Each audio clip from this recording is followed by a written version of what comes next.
Yes मेरे प्यारे बच्चों, धीरे धीरे हम अपने सिलेबस के कंप्लीशन की तरफ बढ़ते जा रहे हैं और उस कंप्लीशन में जो अगला पड़ाव हमारे सामने आने वाला है वो है एक नया चैप्टर जिसको अकाउंटिंग से कोई बहुत ज्यादा लेना देना नहीं है।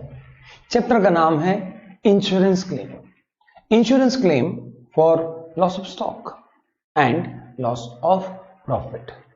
सर, लॉस ऑफ स्टॉक समझ में आता है कि भाई हमने कुछ पॉलिसी ले रखी थी, कुछ दुर्घटना हो गई और अब हमें जो नुकसान हुआ है हम उसकी भरपाई इंश्योरेंस कंपनी से करवाना चाह रहे हैं। लेकिन ये लॉस ऑफ प्रॉफिट का मतलब क्या है? What is the meaning of loss of profit sir? लिखा तो है, समझ में तो आ रहा है, लॉस ऑफ प्रॉफिट यानी प्रॉफिट जो नहीं कमा पाए उसके नुकसान। सर, ऐसी भी पॉलिसीज होती हैं कि बाजार में? बोले हाँ बिल्कुल होती हैं। तो सर, अभी जब ये कोविड आया तो लाखों करोड़ों बिजनेस जो बर्बाद होने की कगार पे आ गए, 4-4 महीने तक बंद रहे और अभी भी कौन से चल रहे हैं। लोग इतने डरे सहमे हैं कि घर से बाहर निकलते ही नहीं है। और फिर रही का सर वो फोन, पूरे देश में अनलॉक की प्रक्रिया चालू हो गई है, अब घर से बाहर तभी निकले जब बेहद ज्यादा जरूरी है। तो अचानक से मैंने श्रीमती से पूछा, क्यों कपड़े लेने जा रहे हैं, बेहद जरूरी है? बोले नहीं। तो मैंने कहा चलो वापस। वो फोन पे मैडम बोल रही है कि अनलॉक की प्रक्रिया पूरे देश में चालू हो गई और घर से बाहर तभी निकले जब बेहद ज्यादा जरूरी है। खुद बहुत ज्यादा जरूरी है? बोले नहीं। तो जाओ वापस अंदर। कोई कपड़े नहीं खरीदे, रक्षाबंधन निकल गया। पहला रक्षाबंधन साहब जब परिवार के सदस्यों ने नए कपड़े नहीं पहने, बेचारे दोनों बच्चे नए कपड़ों के बिना रक्षाबंधन मना लिए। तो बिजनेस तो बर्बाद है। जो इस समय रक्षाबंधन की खरीदी होनी थी वो 80% कम है।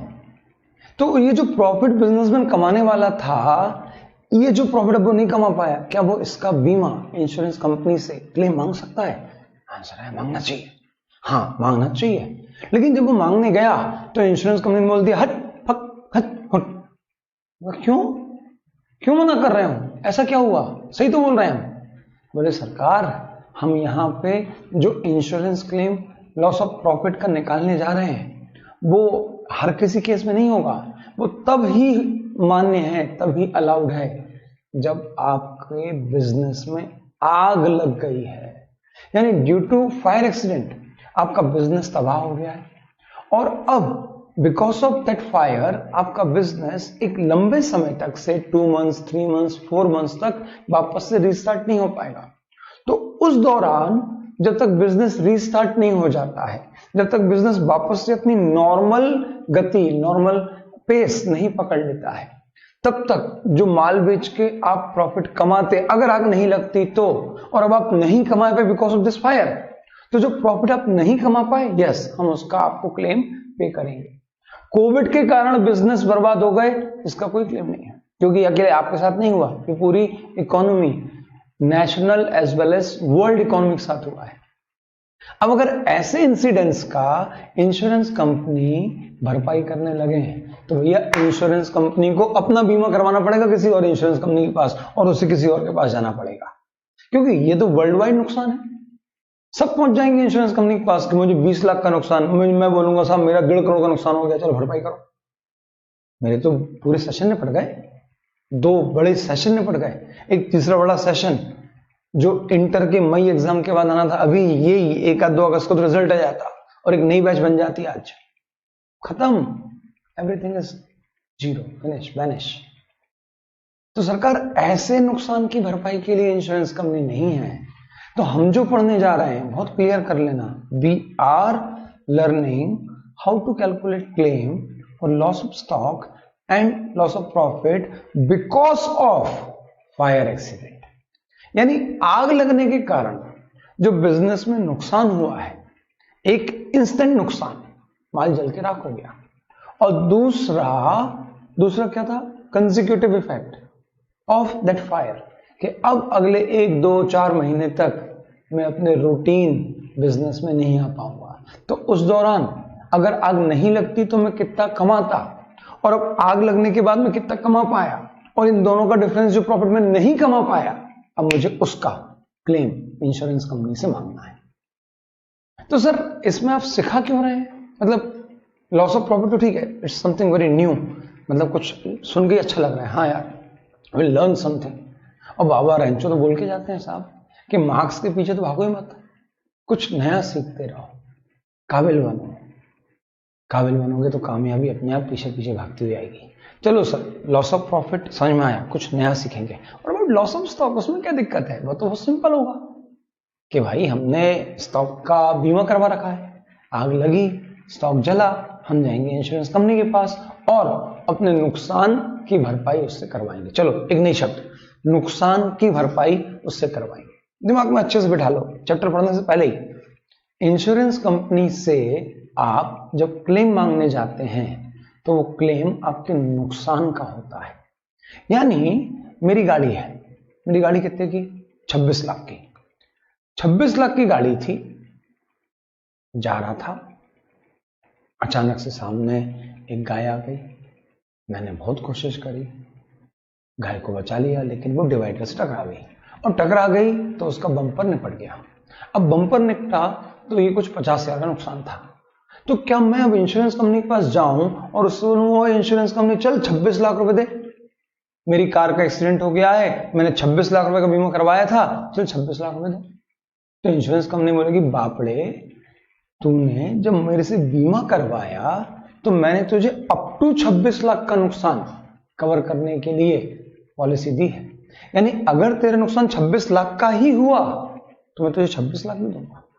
तेरी गाड़ी से कोई निपट गया और तेरी गाड़ी से निपटने के बाद जब केस चला और कोर्ट ने एक कंपनसेशन अमाउंट बोला, वो कंपनसेशन अमाउंट भी मैं पे करूंगा, क्योंकि मैंने एग्रीमेंट किया, थर्ड पार्टी एग्रीमेंट जो हर इंश्योरेंस कंपनी में कंपलसरी है, वो मैं दूंगा कि भाई तुझे जितना देना पड़ रहा है उतना मैं तुझे दूंगा, पक्का दूंगा। लेकिन अगर नुकसान सिर्फ 50,000 का हुआ, अगर नुकसान 5,000 का हुआ, अगर नुकसान सिर्फ 500 का हुआ, तो being an insurance company I will इंडेमनिफाई your losses. मैं आपके लॉस को इंडेमनिफाई करूंगा, यानी जितना लॉस हुआ, जितनी क्षति हुई उसी की पूर्ति करूंगा, जितने की क्षति नहीं हुई उसकी कोई पूर्ति नहीं होगी। यानी अगर आपने 26 लाख का भी बीमा करवा रखा है, 26 लाख का बीमा करवा रखा है, तो क्लेम तो उतना ही मिलेगा जितने का आपका नुकसान है। हाँ, कभी गाड़ी ही पूरी नहीं पड़ गई आपकी, टोटल लॉस में चली गई, तो इंश्योरेंस कंपनी 26 लाख भी देगी।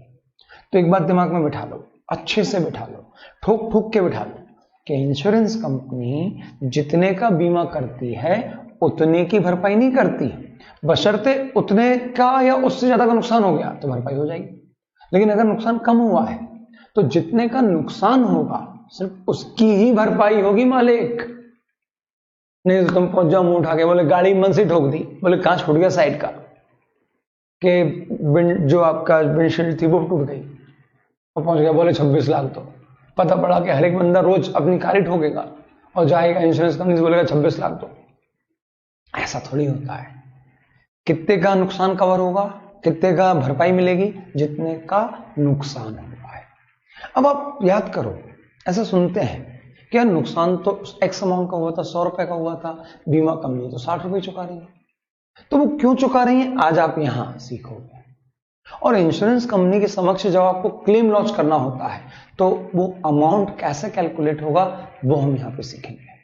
अभी हम मुद्दे से भटक गए, वापस से मुद्दे पे आते हैं। सर लॉस ऑफ प्रॉफिट नई चीज है, नाम सुन के समझ में आ रहा है कि हाँ कुछ नया सीखना है, लेकिन लॉस ऑफ स्टॉक में कुछ नया नहीं है। सिंपल तो होगा, जितना स्टॉक जलेगा उतने की भरपाई मांग लेंगे अगर हमने उतने का बीमा करवा रखा है। एब्सोल्युटली यही करना है, अरे यही करना बिल्कुल। लेकिन सर आपका स्टॉक कितने का जला ये कौन बताएगा आपको? ये कौन बताएगा? किताबें बताएंगी। सर अगर किताबें जल गई तो? हाँ, किताबें जल गई तो क्या करोगे? एक बात। और दूसरी बात, आप किताबें भी मेंटेन करते हो, लेकिन अगर आप याद कर पाओ, सीए फाउंडेशन चैप्टर का नाम है इन्वेंट्री। इन्वेंट्री में आपने दो तरीके पढ़े थे इन्वेंट्री के रिकॉर्ड्स के रिस्पेक्ट में। एक पीरियोडिक इन्वेंट्री सिस्टम, दूसरा परपेचुअल इन्वेंट्री सिस्टम। देखो अगर परपेचुअल इन्वेंट्री सिस्टम है तो you have detailed stores ledgers. यहां पे वो 9 कॉलम बनाते थे, इश्यू के 3, रिसीट के 3, बैलेंस के 3। हाँ, तो आपके पास ऑल द टाइम ये डिटेल है कि आपके पास कितना माल आया, कितना आपने इश्यू करा, कितना एज ऑन डेट बैलेंस है।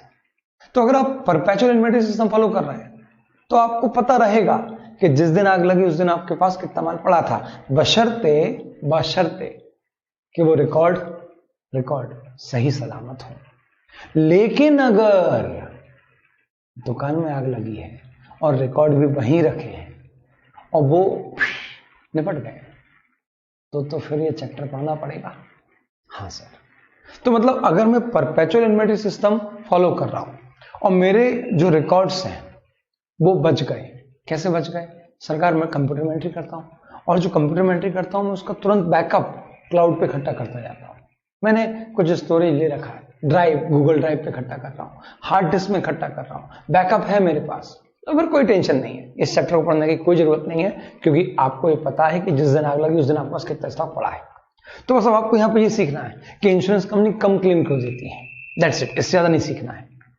लेकिन अगर आप परपेचुअल इन्वेंटरी सिस्टम फॉलो कर रहे हैं और अनफॉर्चुनेटली आपके पास बैकअप नहीं है और जिस प्रोमाइसेस में आग लगी वहीं पे आपका सिस्टम रखा था और वो भी इस आग से हो गया है नष्ट, अब फंस गए आप, क्योंकि अब आपको ये नहीं पता कि जिस दिन दुकान में आग लगी उस दिन आपके पास कितना स्टॉक पड़ा था। एक दूसरा सिनेरियो जहां पर आप पीरियोडिक इन्वेंटरी सिस्टम फॉलो कर रहे हैं, यानी you are not at all maintaining any stores ledger. Now you have no store ledger, you have only purchase account where you had recorded all your purchases. You have sale account where you recorded all the sales from the beginning of the year to the date of fire, and you have one opening stock. अब unfortunately ये भी जल सकता है। अगर ये जल गया तो क्या? हाँ, और अगर ये नहीं भी जला तो क्या?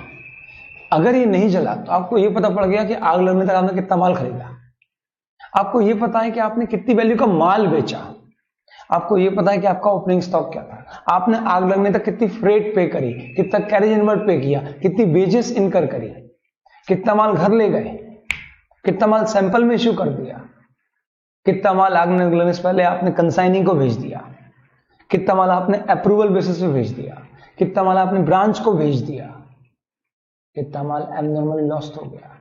ये सब पता है आपको, लेकिन ये तो फिर भी नहीं पता बॉस कि कितना माल दुकान में आग लगने वाले दिन रखा था।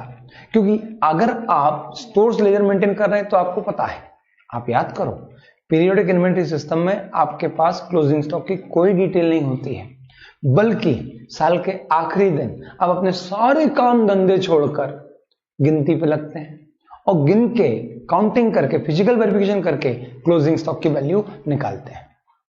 अब आपके पास कोई डिवाइन पावर हो, स्पेशल पावर हो, आप बेसिकली पैंट के ऊपर अंडरवियर पहनते हो, सुपरमैन, तो मे बी कल आग लगने वाली है, आज आपके सपने में अग्निदेव आ गए, बस कल मैं विजिट पर आ रहा हूं, मैं कल विजिट पर आ रहा हूं, देख लेना। अब अपन ने बोला देखो बॉस विजिट पे आ रहे हैं और आएंगे तो साहब कुछ तो लेके जाएंगे, तो वो छोड़ो, वो अपनी किस्मत, कितना चलेगा गिन तो लो एटलीस्ट, क्योंकि अपन तो बीमा करवा के बैठे, तो एटलीस्ट अपने पास एक बीमा तो है, कांजी भाई नानजी भाई शाह, एक्ट ऑफ गॉड, एक बीमा तो है। हो जाने दो भूकंप, तिजोरी में से निकाल कर लाएंगे पॉलिसी और जाएंगे इंश्योरेंस कंपनी के पास। ऑल्दो वो भूकंप एक्ट ऑफ गॉड में आता है और आज भी insurance company act of God का कोई क्लेम नहीं चुकाती, लेकिन फिर भी समझो यार बेटा, अगर मेरे पास सिस्टमैटिकली इन्वेंट्री रिकॉर्ड्स हैं तब मुझे कोई दिक्कत नहीं होगी, लेकिन अगर वो रिकॉर्ड्स का बैकअप नहीं है, वो जल गया तो दिक्कत है। अगर मैं पीरियोडिक इन्वेंट्री सिस्टम फॉलो कर रहा हूं तो साहब वहां पर मेरे पास जो स्टॉक की पोजीशन आती है वो एक पीरियोडिक इंटरवल के बाद आती है। आप क्वार्टरली, 6 मंथली या एनुअली वेरिफिकेशन करते हैं। जनरली वेरिफिकेशन साल के आखिरी दिन ही होता है और आप उस दिन अपना सारा माल गिनती करके क्लोजिंग स्टॉक की वैल्यू निकालते हैं। यानी क्लोजिंग स्टॉक आपको खाते से नहीं मिलता बल्कि गिन के मिलता है, और जब आप उसे ट्रेडिंग में प्लेस करते हो तो बैलेंसिंग फिगर में जीपी आता है और जीपी के बाद फिर एनपी आता है। So if we are following periodic inventory system which we generally follow. If we are not a manufacturer, if we are not having a systematic cost accounting records, cost भी पढ़ा है ना अपन ने. If we are the manufacturer, चक मार के अपने को integral system से नॉन इंटीग्रल सिस्टम से खाते मेंटेन करने पड़े कॉस्ट के, तो फिर कोई दिक्कत नहीं, फिर तो आप बस खाते हैं. लेकिन वो सब जल गया तो क्या करो. तो मालिक यहां पे जो सबसे बड़ा कंसर्न है वो ये है कि आपको ये सिनेरियो बन सकता है कि जिस दिन आग लगी उस दिन आपको ये नहीं पता कि आपके पास कितना स्टॉक पड़ा था. और ऐसे केस में फिर तो आपको ये चैप्टर पढ़ लेना चाहिए, क्योंकि अगर हमें नहीं पता था कि हमारे पास कितना स्टॉक पड़ा था on the rate of fire, तो भैया क्लेम निकालने की पहली सीढ़ी तो यही है कि ये पता पड़े कि आग लगने वाले दिन कितना माल दुकान में पड़ा था. तब तो आप जाके इंश्योरेंस कंपनी से बोल पाओगे कि भैया चलो नुकसान हुआ है उसकी भरपाई तो कर दो. लेकिन अगर ये पता ही नहीं है कि कितना माल पड़ा था तो आप क्या बोलोगे, भैया तुम देख लो अपने हिसाब से, यार हमने तो देखो 1 करोड़ का बीमा कराया था, अब देख लो. ऐसे थोड़ी काम चलेगा. तो आपको ये सीखना तो बनता है, क्योंकि 80% ऑर्गेनाइजेशन, और खासतौर से मैं बात कर रहा हूं जो नॉर्मल ट्रेडर्स हैं, जो कंपनीज नहीं हैं, पार्टनरशिप फर्म्स हैं, they are always following periodic inventory system. They never follow perpetual inventory system, क्योंकि उस सिस्टम की अपनी एक कॉस्ट है और ह्यूज कॉस्ट है. क्योंकि वहां पे आपको एक डेडिकेटेड बंदा चाहिए जो सिस्टमैटिकली आपके इन्वेंट्री के रिकॉर्ड्स मेंटेन करे. कुछ टीम चाहिए जो कंटिन्यूअस स्टॉक टेकिंग करती रहे, क्योंकि अगर आपने कंटिन्यूअस स्टॉक टेकिंग नहीं करी तो फिर परपेचुअल इन्वेंट्री सिस्टम का फायदा क्या निकला. आई होप आ तो रहा है सर याद. वो मतलब फाउंडेशन में पढ़ा, यहां पे आ रहा है. अरे आएगा, फाइनल तक आएगा, बार बार आएगा. एमए थोड़ी पढ़ाया था आईसीआई ने आपको सीए फाउंडेशन में इन्वेंट्री. एएस2 भी अपने इसी ग्रुप 1 के अकाउंट्स में फिर से आएगा, बार बार आएगा और बहुत सताएगा अगर कॉन्सेप्चुअली नहीं पढ़ोगे तो सरकार, अब आप ये बात तो समझ चुके हैं कि हमें ये चैप्टर क्यों पढ़ना है. लेकिन सर अभी भी एक बात समझ में नहीं आ रही. हम जब सी इंटर पढ़ रहे हैं और उसमें एक सब्जेक्ट पढ़ रहे हैं अकाउंट्स, तो वहां पे हमने जितने चैप्टर्स अभी तक पढ़े, चाहे वो कैश फ्लो पढ़ा हो, वहां पर भी अकाउंट्स तो आए. Although cash flow statement is independent statement prepared apart from the final account of the company, मतलब part of the final account prepared apart from ascertaining the result and ascertaining the financial position.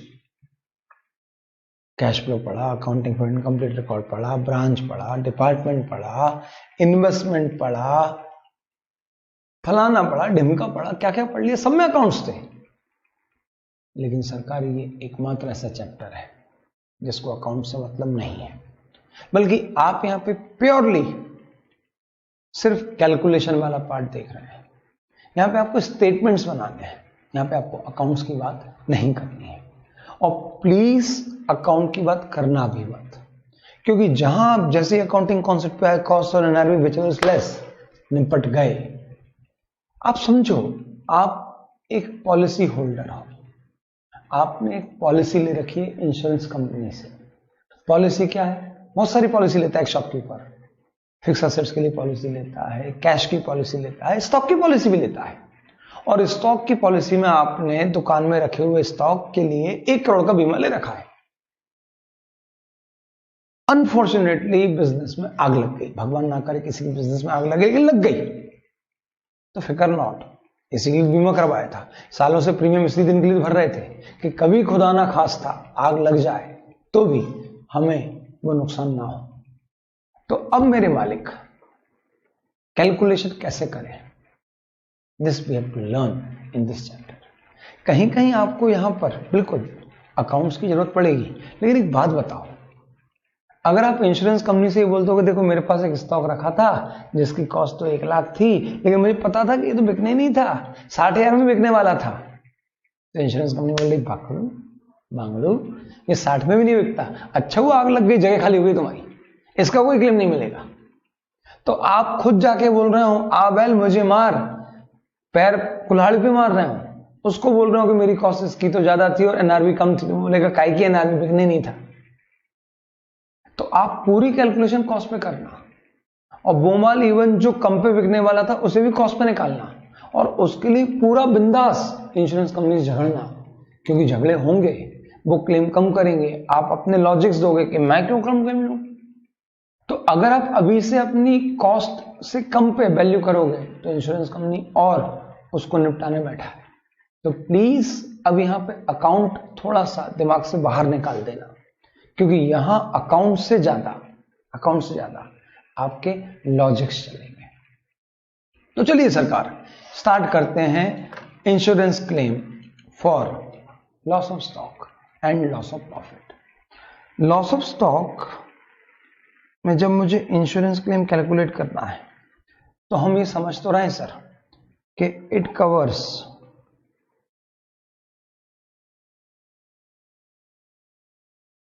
Loss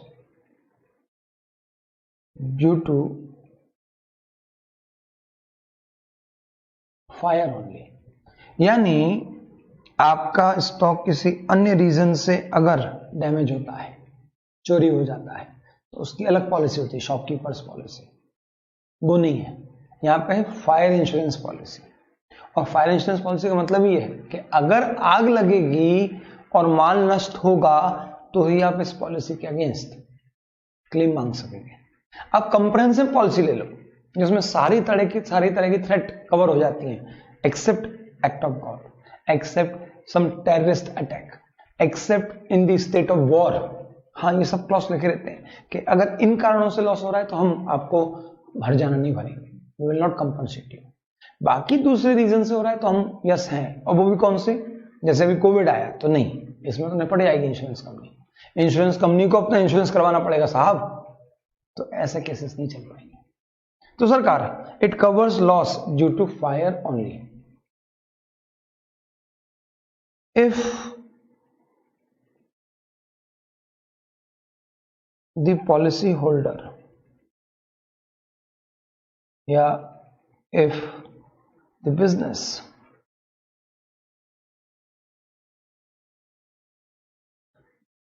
had taken a fire insurance policy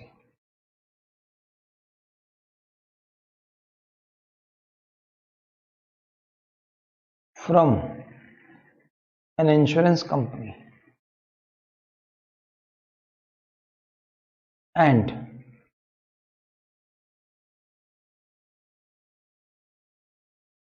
during the coverage period. अब sir ये coverage period क्या है, रुक जाओ ये बताओ, उसके बाद आगे बढ़ेंगे। गाड़ियों का बीमा करवाते हो? हाँ सर। जीवन भर का हो जाता है या एक फिक्स टाइम का कॉन्ट्रैक्ट है? सर फिक्स टाइम का कॉन्ट्रैक्ट है। आजकल बदमाशी हो गई है, 5-5 साल का थमा देते हैं, और बेचारी बाइक गाड़ी जो 60,000 70,000 की पड़ रही थी, 5 साल का क्यूमुलेटिव इंश्योरेंस के बाद शोरूम से बाहर निकलने देते हैं और 90-95,000 की पड़ती है। लूट रहे हैं, सब सेटिंग है अपने। ठीक है, उनके कंसर्न है कि भाई बीमा नहीं करवाते हैं तो बाद में रिपरकेशन होता है, तो वो रिपरकेशन होना चाहिए उस व्यक्ति के साथ जो बीमा नहीं करवा रहा है, जो री इंश्योरेंस रिन्यूअल नहीं करवा रहा है। लेकिन बेचारे जो दूसरे लोग जो सजग हैं, जिनका इंश्योरेंस पॉलिसी खत्म होने से पहले वो बीमा करवा लेते हैं, रिन्यू करवा लेते हैं, उनके ऊपर तो आपने 5 साल का इकट्ठा बर्डन डाल दिया। अगर 3,000 रुपए एक गाड़ी की 1 साल की प्रीमियम है और 5 साल का कंपलसरी कर दिया तो 15,000 रुपए उतार दिया आपने उसके। बेचारा वो जो 2 व्हीलर खरीद रहा है वो एक नॉर्मल व्यक्ति है, आपने उसके ऊपर 15,000 का बोझ बढ़ा दिया सीधे सीधे। गलत है, ये सब सांठगांठ ही है, और बड़ा ह्यूज अमाउंट खिलाया जाता है इन सब चीजों के लिए। नॉट ऑफेंडिंग, लेकिन हाँ ये नाइंसाफी है तो है, और अपनी बात रखने का हक है। अभी कुछ सर्कुलर्स आए हैं कि अभी कंपलसरी 3 साल का या 5 साल का बीमा नहीं करना है, क्योंकि ऑटोमोबाइल सेक्टर में पड़ गया, लोगों के पास पैसे नहीं खरीदने के लिए। अब उससे बोलते हैं कि तू 5 साल का बीमा करा, बोले रहने दे मालिक, हम इससे अच्छा पुरानी गाड़ी चला लेंगे। सीरियसली, तो अभी हटाया है ये क्लॉज, रिस्ट्रिक्शन हटी है कि नहीं भैया 5 साल का करवाना जरूरी नहीं है, क्योंकि गाड़ी नहीं बिकेगी, ऑटोमोबाइल सेक्टर में बढ़ गया। तो अब वो शिकायत कर रहा है कि भैया तुम्हारे इंश्योरेंस सेक्टर की जबरदस्ती के चक्कर में हमारी गाड़ी ही नहीं बिक रही। तो ठीक है हटा देते हैं अभी मीन टाइम में, लेकिन फिर आ जाएगा पक्का है, क्योंकि बहुत अच्छी लॉबी है इसके पीछे। खैर वो छोड़ो, तो गाड़ी का बीमा लिया। अब जैसे आपने गाड़ी का बीमा लिया 4 अगस्त 2020 को, तो ऐसे लिख रहते हैं from the midnight 00:001 hours of 4th August 20 till 3rd August 2021, how much, यहां पे आगे क्या लिखते हैं, 23 hours 59 minutes and 60 seconds, या कंप्लीटली 12 बजे तक, यानी इतने समय तक के बीच में, यहां से लेके यहां तक के बीच में अगर कभी दुर्घटना हो जाती है, अगर कभी दुर्घटना हो जाती है तो हमें याद कर लेना, जो भी नुकसान हुआ है उसकी भरपाई हम आपको करके देंगे, यहां से लेके यहां के बीच में। तो इसको बोलते हैं कवरेज पीरियड, यानी जिस समय के लिए इंश्योरेंस कंपनी आपको कवर प्रोवाइड कर रहा है, प्रोटेक्शन प्रोवाइड कर रहा है, उस दौरान अगर कोई दुर्घटना होगी तो insurance company is responsible to compensate your damages, to compensate your loss, to indemnify your losses. Indemnify insurance claim are claim to indemnify the losses, क्षतिपूर्ति के क्लेम से ध्यान रखिएगा। तो during the coverage period, if the business had taken a fire insurance policy from an insurance company, and during the coverage period, if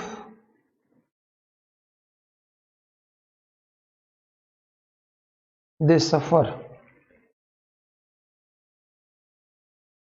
loss of stock by fire,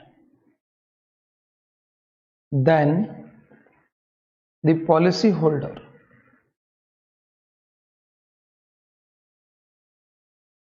will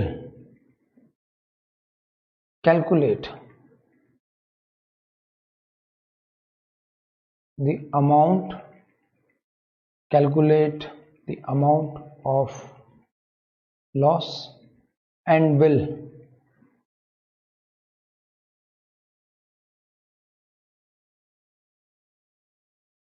lodged a claim on insurance company, lodge a claim on insurance company to indemnify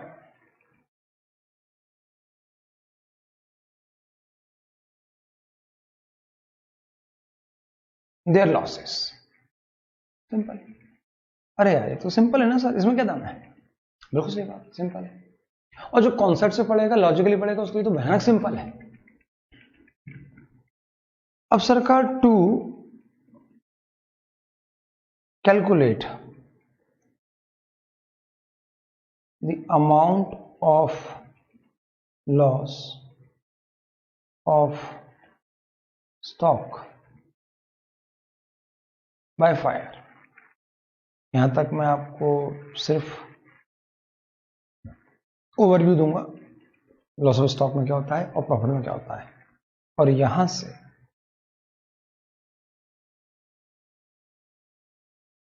हम बिल्कुल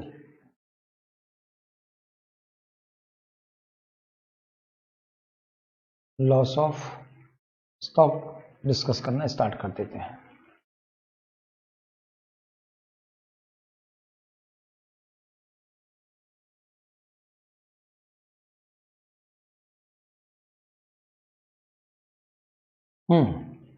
To calculate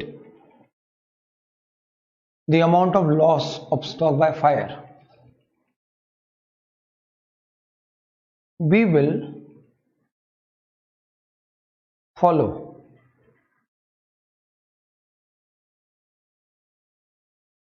under mention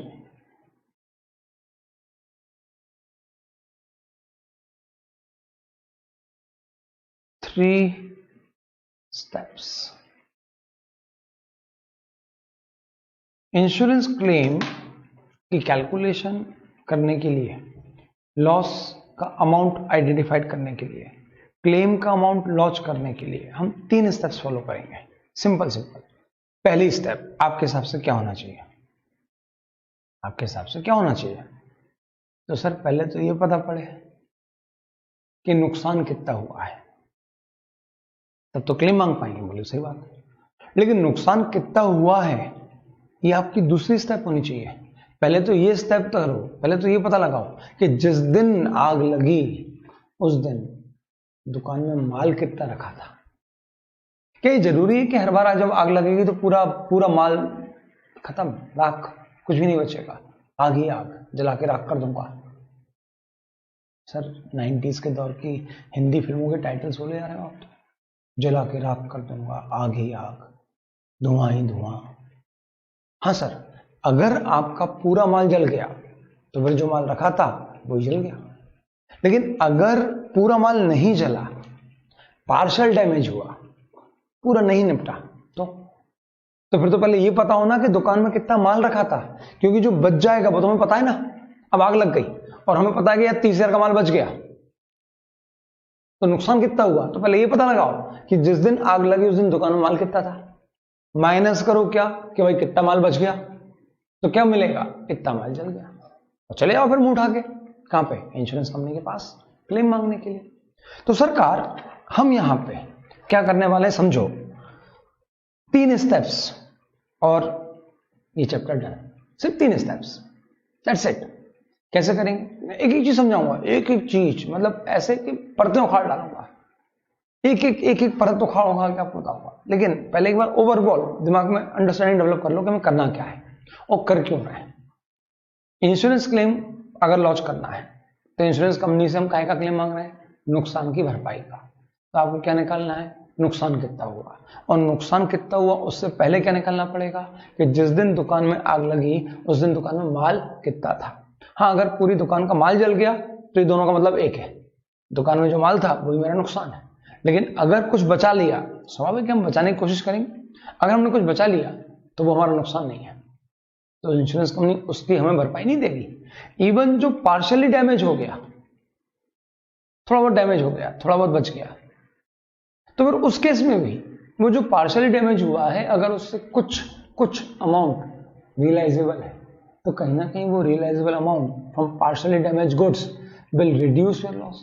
हाँ, तो उस loss को reduce करने के बाद फिर जो बचा हुआ लॉस, जो फाइनली हमारा लॉस है, हम उसका क्लेम इंश्योरेंस कंपनी से मांगेंगे।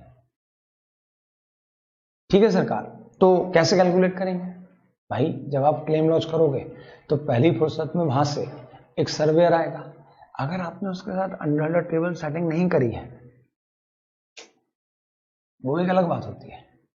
रियल लाइफ में तो बॉस इंश्योरेंस कंपनीज एजेंट्स के साथ बहुत बड़े बड़े खेल खेलते हैं। मतलब मैंने पॉलिसी ले ली, बड़ा खेल खेल लिया, एजेंट जो सर्वेयर था सब सेटिंग हो गई और जानबूझ के आग लगा दी। It happens and so many times it happens. माल पहली बार निकाल लिया था और जो माल कचरा था, जो बिकने वाला नहीं था, वो पूरा रख दिया और बोगस माल रख दिया, ताकि जब पहुंचे तो पता पड़े कि हाँ लगना चाहिए कि कुछ जला है। अगले दिन सर्वेयर आया, वो तो अपना भाई था, अपन ने जो डाला उसने अप्रूव कर दिया। लेकिन अगर मैं सत्य की राह पे चल रहा हूं, जो चलना चाहिए, और ईमानदारी से, उसमें अपने एक मजे हैं, क्योंकि उसमें आपको कभी ये नहीं सोचना पड़ता कि हमने बोला क्या था। सच बोला और हमेशा सच बोलोगे तो फिर कभी सोचना नहीं पड़ेगा, कभी नहीं सोचना पड़ेगा ना कि लास्ट में मैंने क्या बोला था। सबसे बड़ा फायदा तो यही है। चलो सर, अभी फिलॉसफी की बात नहीं करते हैं। तो सरकार, अगर मैं सत्य की राह पे चल के क्लेम निकालने जा रहा हूं तो फिर वहां पर तो जब सर्वेयर आएगा तो उसको आपको कुछ समझाना पड़ेगा ना, दिखाना पड़ेगा कि बस देखो ये था, ये बचा है जो आपके सामने दिख रहा है, राख ही राख, आग ही आग, अब जरा नुकसान की भरपाई कर दो। ये वो कोने में रखा है, वो बचा है, वो आप चाहो तो ले जाओ। अगर आप वो पूरा ले जाओगे तो मैं पूरी दुकान में जितना माल रखा था उसका क्लेम मांगूंगा। अगर आप वो मेरे पास ही छोड़ रहे हो, यस ध्यान रखना ये भी है, वो अगर आप मेरे पास ही छोड़ रहे हो तो फिर मेरे पास जो माल रखा था उसमें जो मेरे पास बच गया आग से, उसके बाद जो नेट बचेगा वो मेरा नुकसान है। तो सरकार, जब आप स्टेप्स फॉलो करेंगे तो आपकी पहली स्टेप होगी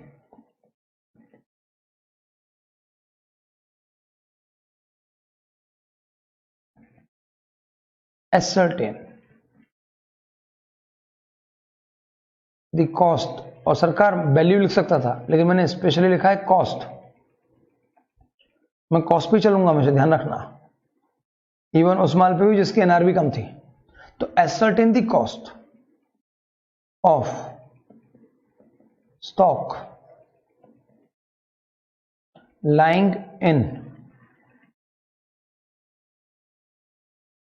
प्रोमाइसेस, गोडाउन, शॉप, ये अलग अलग नाम मिलेंगे। प्रोमाइसेस बोल दिया तो इसमें सब आ गया। On the date of fire, यानी जिस दिन आग लगी उस दिन आपकी दुकान में कितना माल रखा था, पहला काम ये है। Done. What will be step 2? अब ये पता लगाओ कि कितना नुकसान हो गया। तो कैलकुलेट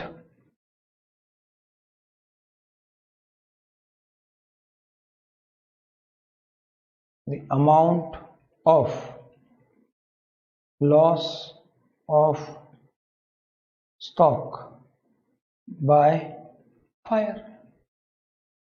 टेक्निकल भाषा में इसका एक नाम है और उसको बोलते हैं, अरे यार ये एस में पता नहीं मेरे साथ क्या प्रॉब्लम है, मेरा एस कभी अच्छा बनता ही नहीं है। सर आपसे कुछ भी अच्छा नहीं बनता लिखते तो। अब तो हम सुन लेते हैं आपको, बस प्रेम करते हैं आपसे तो सुन लेते हैं, नहीं तो लिखते तो आपसे कुछ भी नहीं बनता। अच्छा thank you, I will improve.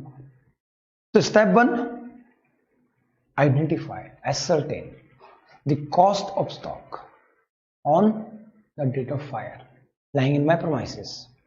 Step 2, ascertain or calculate the amount of loss of stock by fire. क्या बोलोगे टेक्निकली? Gross claim. और स्टेप 3 क्या है आपकी?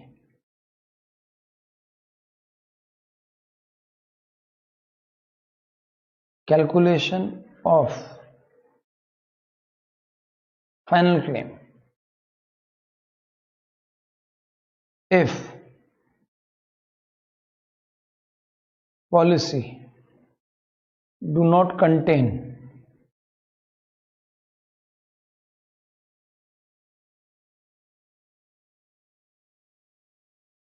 average clause, if the policy do not contain average clause, और दूसरा policy contain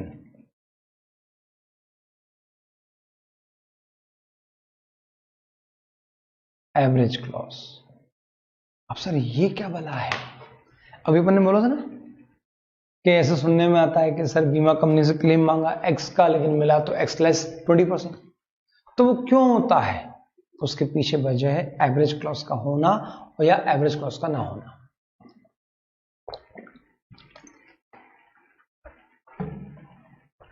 theoretically आप पढ़ रहे हैं कि शायद एवरेज क्लॉज पॉलिसी में ना हो, लेकिन प्रैक्टिकली रियल लाइफ में एक सिंगल इंस्टेंस नहीं है जहां पर कोई भी कंपनी बिना एवरेज क्लॉज के अपनी पॉलिसी जारी करे। मरने नहीं बैठे हैं वो लोग, थोड़े समझदार हैं, उनमें भी अकल है।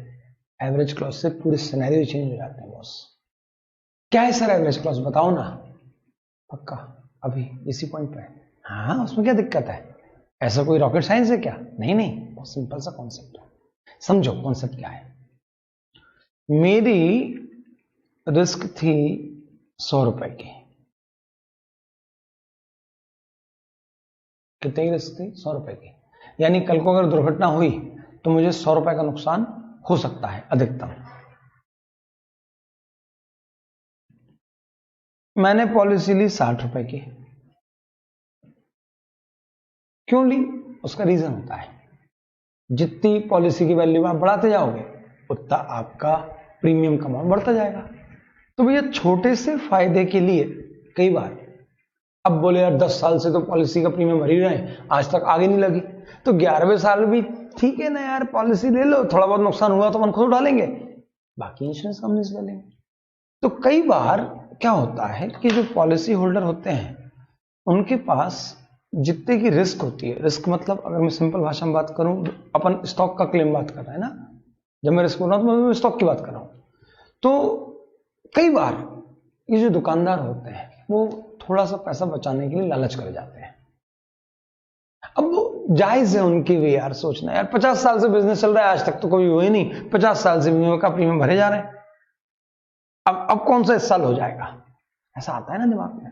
कई बार आता है। देखो गाड़ी, मैं बहुत सिंपल बोल रहा हूं, मैंने अपनी वो जो ट्यूरिंग स्पोर्ट्स ली थी इनोवा एकदम लिमिटेड एडिशन, कितने का प्रीमियम था मालूम उसका फर्स्ट ईयर का? 89,000 रुपीज का premium for the first year. और साला कुछ हुआ ही नहीं। कोविड के अलावा बाकी टाइम पे अगर भारतीय जब टेस्ट कराता है पैथोलॉजी में, वो कुछ गड़बड़ ना निकले तो वो लगता है यार नुकसान हो गया, जबकि होना यही चाहिए कि नुकसान मतलब कोई नेगेटिव रिपोर्ट ना आए, लेकिन फिर भी अगर सब कुछ अच्छा आ गया बोला यार नुकसान हो गया, कुछ तो नेगेटिव आता। हाँ, ऑल तो कोविड में उल्टा हो रहा है, बोले भगवान भगवान भगवान बस पॉजिटिव ना आ जाए। सबसे नेगेटिव शब्द 2020 का पॉजिटिव है कि जिसको ये शब्द मिल गया पॉजिटिव, तो भगवान सुनो ना। तो पॉलिसी मतलब बिजनेसमैन क्या करते हैं, कई बार पॉलिसी थोड़े कम वैल्यू की लेते हैं, क्योंकि सीधा हिसाब है, पॉलिसी की वैल्यू का सीधा संबंध प्रीमियम से है। अब मान लो आप थोड़ा सा रिस्की बिजनेस करते हो, यानी जिस प्रोडक्ट में आप डील कर रहे हैं वो पेरिशेबल है या वो इनफ्लेमेबल है, तो प्रोडक्ट जो जिस स्टॉक का आप बीमा करवा रहे हैं उसके साथ जो एसोसिएटेड रिस्क है उसको ध्यान में रखते हुए आपका ये प्रीमियम डिफाइन होता है। एक सिंपल सा एग्जांपल दे रहा हूं।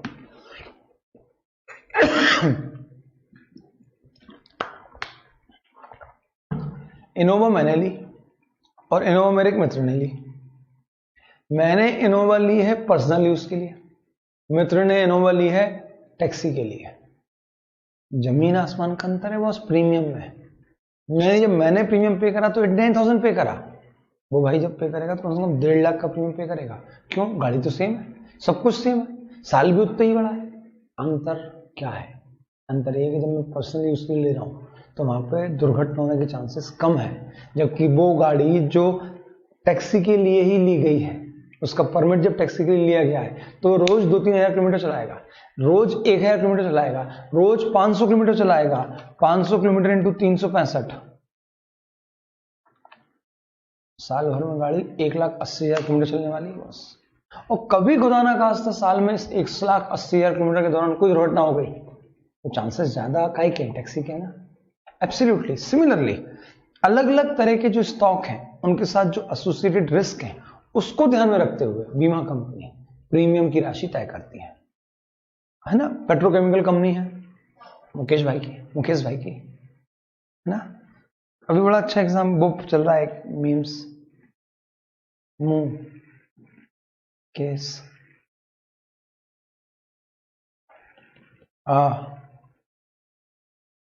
नील, बोले कौन कहता है नाम में कुछ नहीं रखा, नाम में सब कुछ रखा है।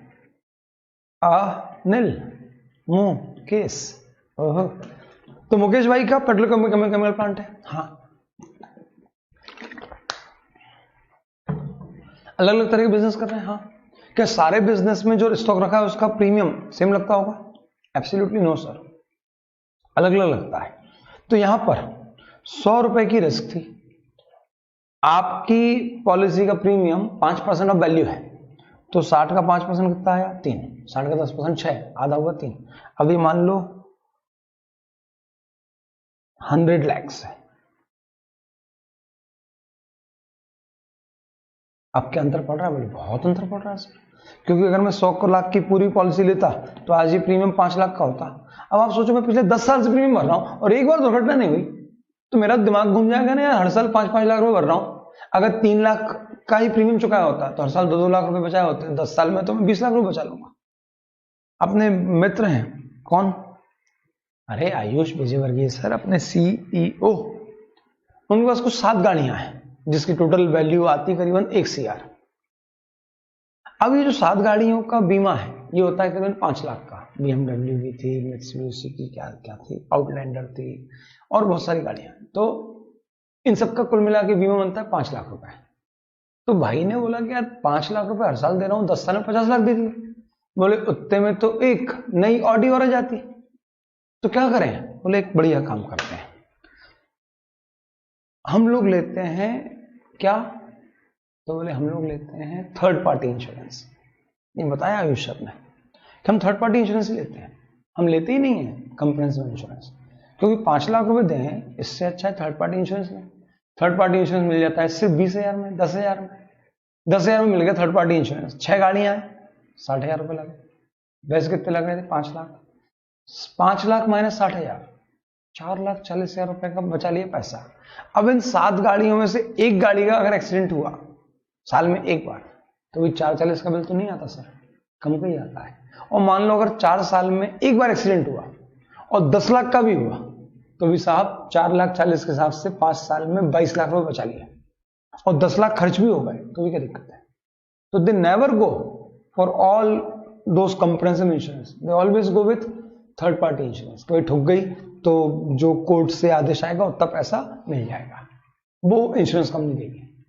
तो मैंने भी बोला यार सही बात है, मेरे पास भी 3-4 गाड़ियां, तो मैंने बहुत बढ़िया तरीका, मैंने भी ये करा।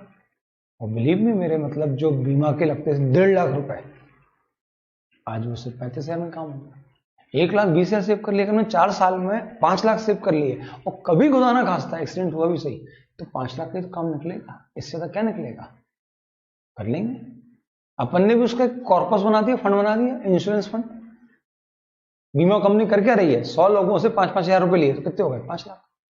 अब किसी 2 के साथ दुर्घटना हो गई, इतनी तो रेट है दुर्घटना का, और उनको अगर 3 लाख रुपए पे भी कर दिए, तो भी इंश्योरेंस कंपनी जेब में कितने डाले? 2 लाख रुपए।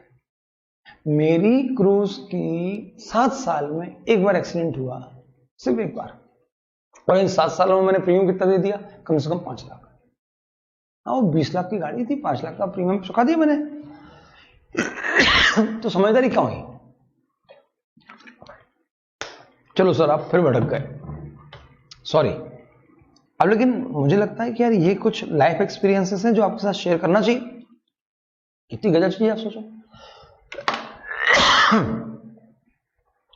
तो सरकार 3 लाख रुपए का मैंने प्रीमियम चुकाया। तो अब हुआ क्या? अगर ध्यान से देखें तो रिस्क थी 100 लाख की, लेकिन आपने पॉलिसी 60 लाख की ली।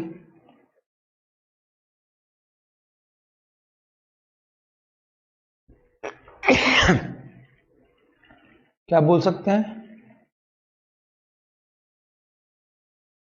कि आपने 40 लाख की रिस्क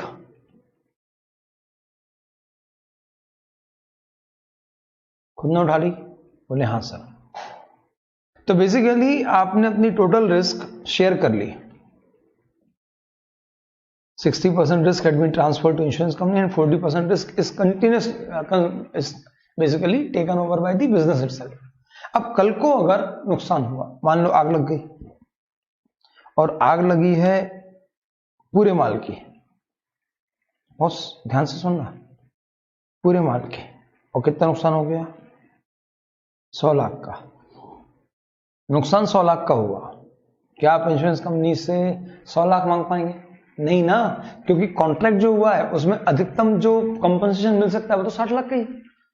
तो फिर यहां पे आपको कितना मिलेगा?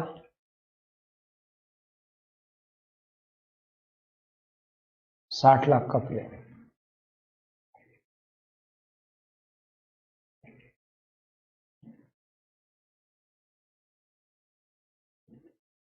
कितने का क्लेम मिला? 60 लाख का। ओके सरकार, अगर 80 लाख का लॉस हुआ तो आप क्या बोलोगे? चलो सरकार, अपना एग्रीमेंट कॉन्ट्रैक्ट 60 लाख का है और लॉस तो 80 लाख का हुआ है, तो आप 60 लाख रुपए दे दो। इंश्योरेंस कंपनी बोलेगी बॉस येड़ा समझ के रखा क्या कि सारी श्याण पत्ती तेरे पास ही है। When we shared the risk, so we have to share the losses also in the same proportion in which we shared the risk. तो बॉस मामा बनाने मत जाना। अगर 80 लाख का लॉस हुआ है तो I will not compensate you 60 lakh rupees, क्योंकि आप बोल रहे हो सर पॉलिसी 60 लाख की थी, कॉन्ट्रैक्ट 60 लाख का था, तो 60 लाख आपको कब मिलेंगे? जब पूरा 100 लाख का नुकसान होगा। लेकिन आज आपका नुकसान 100 लाख का थोड़ी हुआ है, आज आपका नुकसान सिर्फ 60 लाख का हुआ है। यहां वो शब्द जो है पॉलिसी कंटेन एवरेज क्लॉज और विदाउट एवरेज क्लॉज आती है। अगर यहां पे एवरेज क्लॉज शब्द नहीं है तो आपको पूरे 60 लाख का ही क्लेम मिलेगा, यानी जितने का कॉन्ट्रैक्ट है उतने का ही क्लेम मिलेगा, या जितने का नुकसान हुआ है अगर वो कम हुआ है तो। लेकिन अगर पॉलिसी में एवरेज क्लॉज है, जो मैं बोल रहा हूं हमेशा होता है, कोई भी इंश्योरेंस कंपनी पागल नहीं है, येड़ी नहीं है कि वो ऐसे अपने पैर पे कुल्हाड़ी मार ले, तो वो क्लियर जानती है कि भैया जो दुकानदार है बहुत सियाणे हैं, वो अपनी पूरी रिस्क हमें ट्रांसफर नहीं करेंगे, तो जब पूरी रिस्क ट्रांसफर नहीं करेंगे तो हम उनका पूरा नुकसान क्यों उठाएं। तो अब यहां पे इंश्योरेंस कंपनी क्या बोलेगी कि बहुत सियाणपत्ती मत दिखाओ, when the risk had been shared then the loss will also be shared. तो 80 लाख का 60% आपको हम, भले पॉलिसी 60 लाख की है तो भी पेमेंट कितना करेंगे, 48 लाख। क्यों? क्योंकि रिस्क का 40%, 32 लाख की रिस्क आप उठा रहे थे, तो जो आपके हिस्से की रिस्क है उसकी भरपाई मैं क्यों करूंगा? आपके हिस्से की जो रिस्क है उसकी भरपाई मैं क्यों करूं? मैं तो नहीं करूंगा। इसलिए क्लेम कम मिलता है, क्योंकि अगर आपने अपनी पूरी रिस्क इंश्योरेंस कंपनी को ट्रांसफर नहीं की है तो इंश्योरेंस कंपनी इतनी पागल नहीं है कि आप प्रीमियम बचाने के लिए रिस्क कम ट्रांसफर करो और जब नुकसान हो जाए तो है मुझे पैसे दे दो, पैसे दे दो। ऐसा थोड़ी होता है। वो बहुत समझदार लोग हैं, बोलेंगे हट अब उतना ही मिलेगा, उतना ही मिलेगा जिस अनुपात में हमने रिस्क शेयर की है। If we share risk in 60-40 ratio then we have to bear the loss also in 60-40 ratio. तो यहाँ पर 48 लाख का मिलेगा। सर अगर 30 लाख का लॉस हुआ अब तो दे दो, पॉलिसी तो 60 लाख की है। नहीं, अभी भी नहीं, अभी भी वही होगा।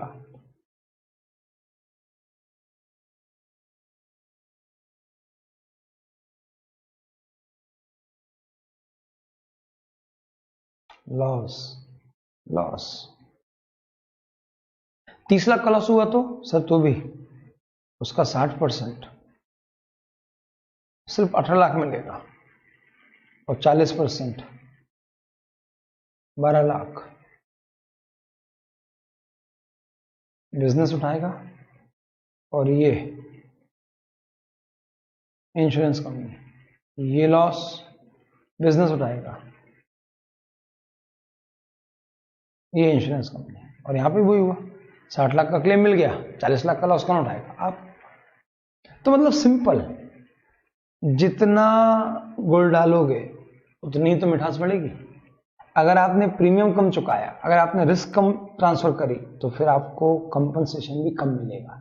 आप यहां बोल दो बॉस पूरी 1 करोड़ की पॉलिसी ले ली, तो अब आपने क्या बोला कि साहब मैंने अपनी सारी रिस्क आपको समर्पित कर दी है, अब कल को जो भी नुकसान होगा उसकी भरपाई आप करोगे, क्योंकि जो नुकसान अधिकतम होगा वो इतना ही तो होगा कि पूरा माल जल गया तो पूरा पैसा मिल जाएगा, अगर कम जला तो जितने का नुकसान हुआ उतने का पैसा मिल जाएगा। कब? जब आपने अपनी पूरी रिस्क ट्रांसफर कर दी है तो। अब हमारे जो क्वेश्चंस आएंगे, आपका क्या बोलता है दिल, क्या पूरी रिस्क ट्रांसफर करोगे? नहीं। अगर कर दी तो फिर तो ये क्लॉज ही नहीं लग पाएगा, और अगर ये क्लॉज नहीं लगा तो क्वेश्चन में चार्म ही नहीं बचेगा। तो क्वेश्चन का चार्म बना रहे, क्वेश्चन इंटरेस्टिंग लगता रहे, आप जब सॉल्व करो और आपको 10 नंबर मिले तो आपको ये फीलिंग आई कि हाँ बॉस मेहनत करी थी, मेहनत से 10 रुपए कमाए हैं। ऐसे बिना मेहनत के मक्कारी में 10 मार्क्स नहीं मिल गए, वो 10 मार्क्स मेहनत करने में मिले हैं। तो फिर ये क्लॉज पॉलिसी में होना चाहिए, जो होता है, और हमारी जो रिस्क कवरेज है वो लेस देन 100% होना ही चाहिए।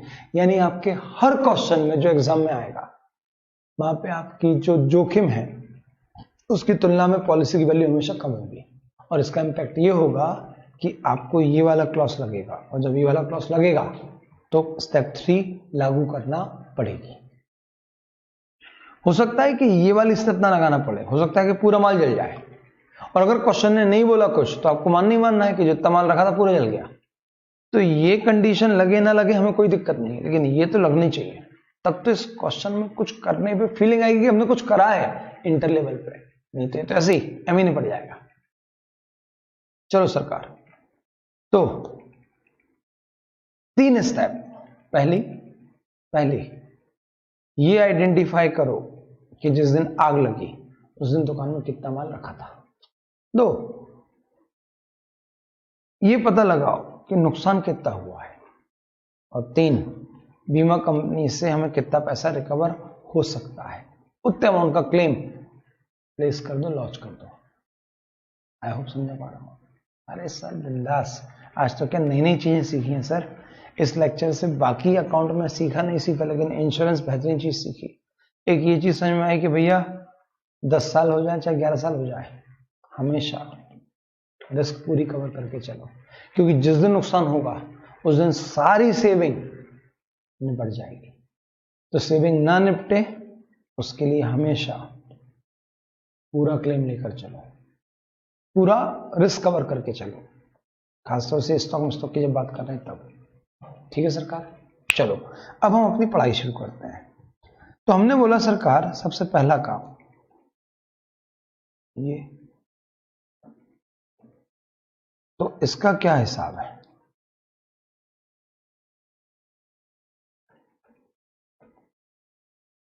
Step 1, if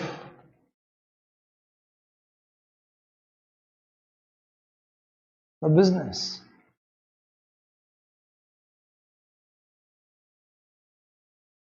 is following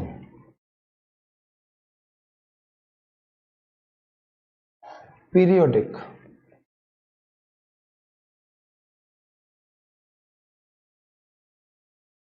inventory system, or if they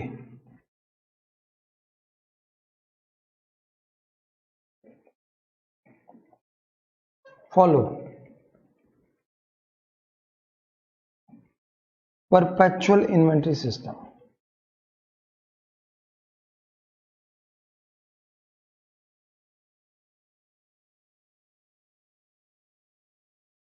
but all the records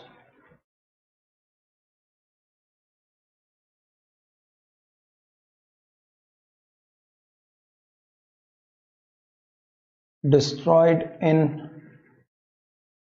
fire, then we were not having the cost, अच्छे से लिखो sir,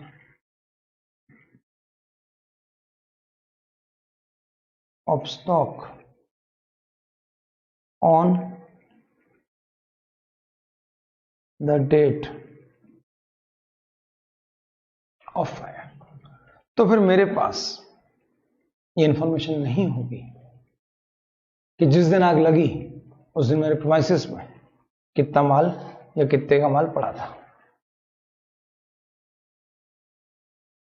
to ascertain this,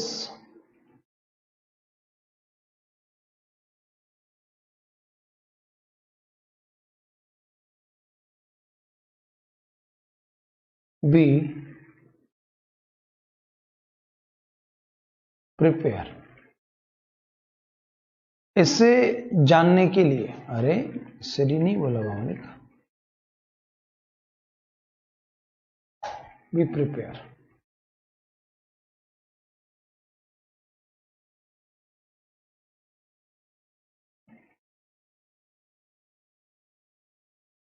a memorandum trading account. क्या बनाएंगे सरकार, memorandum trading account. ई का होता है मालिक, सब बताएंगे।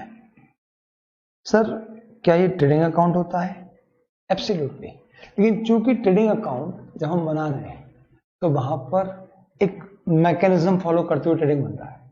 ट्रेडिंग से पहले आपके पास बैकअप में एक ट्रायल बैलेंस है, ट्रायल बैलेंस के बैकअप में आपके पास लेजर्स हैं, लेजर्स के बैकअप में आपके पास जर्नल एंट्रीज हैं, और जर्नल एंट्रीज के बैकअप के लिए आपके पास ट्रांजैक्शन है और उसके कुछ ट्रेल है, कुछ डॉक्यूमेंट्स हैं जिसकी बेस पर ट्रांजैक्शन रिकॉर्ड होता है, पोस्ट होता है, ट्रायल बैलेंस में समराइज होता है और फाइनल अकाउंट में फाइनल अकाउंट बनते हैं। यहां चूंकि आपके पास गुड ट्रायल नहीं है, गुड ट्रेल नहीं है, गुड ट्रेल कुछ भी नहीं है, इसलिए आप इसको एक ऑर्डिनरी, एक नॉर्मल ट्रेडिंग अकाउंट नहीं बोल सकते। फिर दूसरी बात, ट्रेडिंग अकाउंट जब बनेगा तो वो अकाउंटिंग के कॉन्सेप्ट पर बेस होगा, और आज मुझे अकाउंटिंग के कॉन्सेप्ट फॉलो ही नहीं करना, क्योंकि अकाउंटिंग का कॉन्सेप्ट बोलता है कॉस्ट और NRV which ever is less. भाड़ में गया एनआरवी, हट, सिर्फ कॉस्ट। क्योंकि अगर मैंने गलती से इंश्योरेंस कंपनी के सामने ये चुगली कर दी कि मेरे स्टॉक में तो कुछ स्टॉक ऐसा है जिसकी एनआरवी कॉस्ट से कम है, तो भूल जाओ कि उसके बदले में कोई क्लेम मिलने वाला है। जितना तुम नुकसान बुक कर रहे हो वो उसमें और नुकसान बढ़ा देंगे। तो पहले कॉस्ट पे चलने दो, let they have to inform you, otherwise तो फिर तुम शिकायत करते रह जाओगे कि इंश्योरेंस कंपनी तो कम क्लेम देती है। तो तुमने काम ही तो ऐसे करे कि वो कम क्लेम देंगी, तो अगर तुम नहीं चाहते कि तुम्हें कम क्लेम मिले तो ध्यान रखो इस चीज का। हाँ सर, ध्यान रखेंगे। तो मेमोरेंडम ट्रेडिंग अकाउंट, और ये क्या बनेगा, मतलब कैसे बनेगा?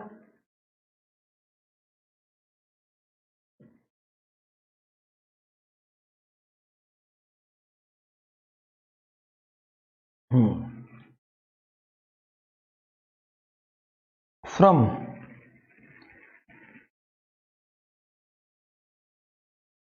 Beginning of year to the date of fire. मेरे बहुत प्यारे बच्चों, याद करो, ट्रेडिंग अकाउंट जब आप बनाते हो तो उसके बैलेंसिंग फिगर में आपको क्या मिलता है? सर, ट्रेडिंग अकाउंट के बैलेंसिंग फिगर में मिलता है हमको जीपी। और जीपी कैसे मिलता है? सर देखो, डेबिट में लिखते हैं ओपनिंग स्टॉक, डेबिट में लिखते हैं परचेसेस, डेबिट में लिखते हैं डायरेक्ट एक्सपेंसेस, क्रेडिट में लिखते हैं सेल, क्रेडिट में लिखते हैं transfer of goods to branch to consignee, sales on approval basis. याद आ रहा है ना? हाँ। ड्रॉविंग बाय द प्रोप्राइटर और partner of goods issued as sample और एबनॉर्मल लॉस, और फिर फिजिकल वेरिफिकेशन से लिखते हैं क्लोजिंग स्टॉक, और आता है जीपी। अब आज आपका मेन टास्क क्या है? जीपी निकालना या स्टॉक निकालना? तो अभी तक जो आप कर रहे थे वो ही करते रहना है, बस एक थोड़ा सा सीक्वेंस अलट पलट देना है। अभी सीक्वेंस में क्या करते थे? पहले क्लोजिंग लिखते थे और बैलेंस में आता था जीपी। अब आपको उल्टा करना है, अब पहले लिखोगे जीपी, आ गया on the date of fire stock की पोजीशन। यानी आप बनाओगे अकाउंट के फॉर्मेट में ही, लेकिन एक्चुअली अकाउंटिंग कॉन्सेप्ट से मत बनाओगे। आज यहां पे आपको ट्रायल बैलेंस नहीं मिल रहा बैकअप में, क्योंकि वो भी चल चुका है। आज आप सारी इंफॉर्मेशन रिट्राइव कर रहे हो, इसलिए आप इसको एक नॉर्मल ऑर्डिनरी ट्रेडिंग अकाउंट नहीं बोल रहे हो, बल्कि एक मेमोरेंडम। मेमोरेंडम मतलब उस जैसा वो नहीं है। So it is not the part of final account. This is purely prepared to calculate the amount of claim. It is prepared in similar format. उसी फॉर्म में बनेगा, लेकिन पर्पस अलग है। आज पर्पस फाइनलाइजेशन नहीं है, आज पर्पस है नुकसान की जानकारी प्राप्त करना, ताकि उसके बदले में क्लेम मांगा जा सके। ठीक सर? तो from the beginning of the year to the date of fire, ये बनेगा। ठीक है, अब ये बनेगा कैसे? चलो तो वो समझते हैं।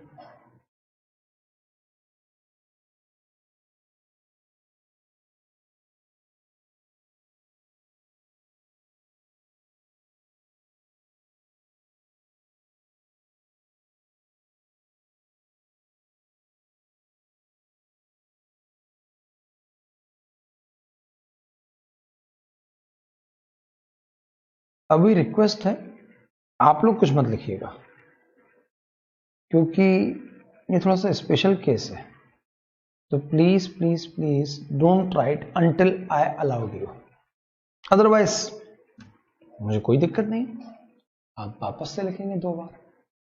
आपको 2 बार लिखना है तो आप 2 बार लिख सकते हैं, कोई दिक्कत थोड़ी है, अच्छी बात है। 2 बार लिखोगे तो और याद रहेगा, है ना? चलो, तो यहां पे आप लिखोगे क्या? सर, जैसे एक नॉर्मल ट्रेडिंग अकाउंट लिखते हैं बिल्कुल वैसे ही लिखना है। जैसे सबसे पहले आएगा टू ओपनिंग स्टॉक। आज आपको ये भी विजुलाइज करना है कि ओपनिंग स्टॉक का सोर्स क्या है। ठीक है,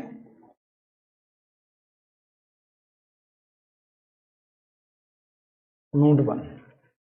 चलो छोड़ो यार सर, सस्पेंस छोड़ो भैया, 3 कॉलम बना लियो।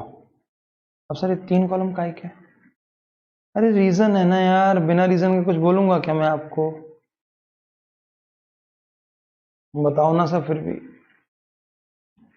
तो सरकार, जो आपके एग्जाम में क्वेश्चन आएगा खास तौर से, वैसे भी अपन क्वेश्चन करेंगे तो शायद ना मिले, लेकिन आपके एग्जाम में जो क्वेश्चन आएगा वहां तो ये पक्का होगा। और वो क्या होगा सर? आप चीजें अनविल पहले कर रहे हो, क्यूरियोसिटी बढ़ा रहे हो। Normal, abnormal, total. अभी तक आपके पास ये होता था, लेकिन मैं तो आज अकाउंटिंग की बात ही नहीं कर रहा। मैं तो अकाउंटिंग की बात ही नहीं कर रहा। तो मैं इस टोटल को 2 पार्ट में बांट दूंगा, एक होगा नॉर्मल और एक होगा एबनॉर्मल। ठीक है सर। सिमिलरली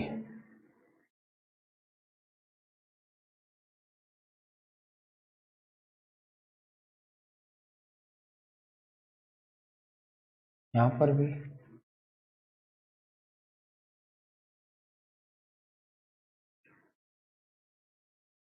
और टोटल। ठीक है, अभी तो आप पहले टोटल वाले कॉलम को भर दो, बाद में फिर मैं समझाऊंगा नॉर्मल एबनॉर्मल क्या होता है और क्यों बना रहे हैं, वो भी समझेंगे। मैं बोल रहा हूं ना, प्याज की तरह एक एक परत खोल देंगे, कुछ नहीं बचेगा इसके अंदर। जैसे प्याज की आखिरी परत खोलने के बाद कुछ अंदर नहीं दिखता, सब वही मैं कर दूंगा, बिलीव मी। अभी तो बस केवल टोटल फोकस करो, मेरी गारंटी है इसमें एक भी शब्द ऐसा नहीं होगा जो आपको परेशान करके चला जाए। ठीक है, चलो। टू ओपनिंग स्टॉक, और क्या आएगा? फिर आएगा टू परचेसेस। चलो, ये कैसे आएगा इसका भी एक नोट बनाएंगे। फिर क्या आता है सर?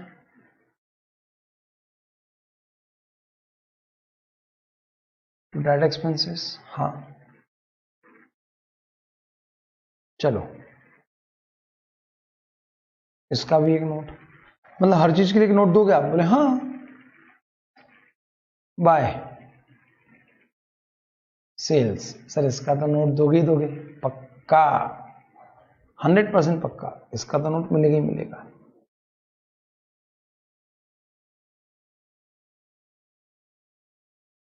एस के साथ बहुत प्रॉब्लम है सर, एस के साथ नहीं है, आपके साथ प्रॉब्लम है। हाँ मतलब मेरी एस के साथ बहुत प्रॉब्लम है। ठीक है sir. Sales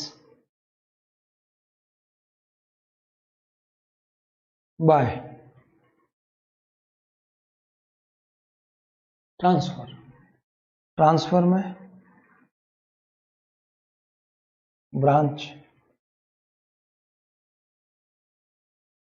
consignee,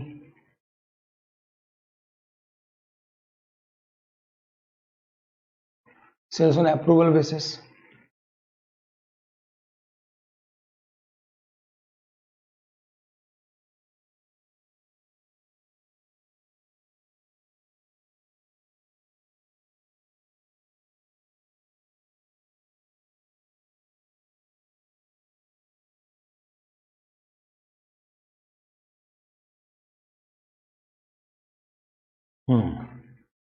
sales on approval basis. और भी हो सकता है, ठीक है, वो तब की तब देखेंगे। अरे यार,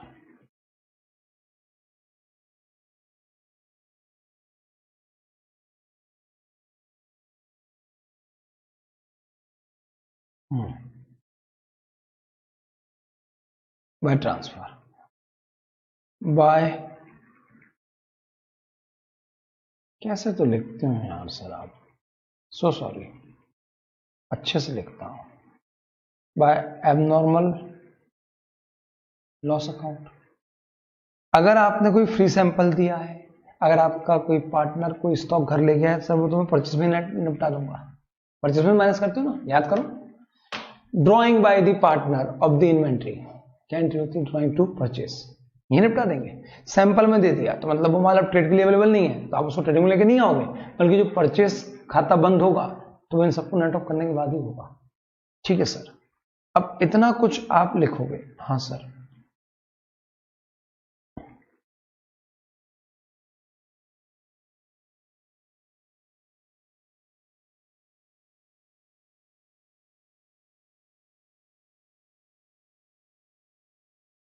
नोट नंबर 5, 5 4 3 2 1, इतना लिखोगे? बोले हाँ सर। तो क्या आएगा?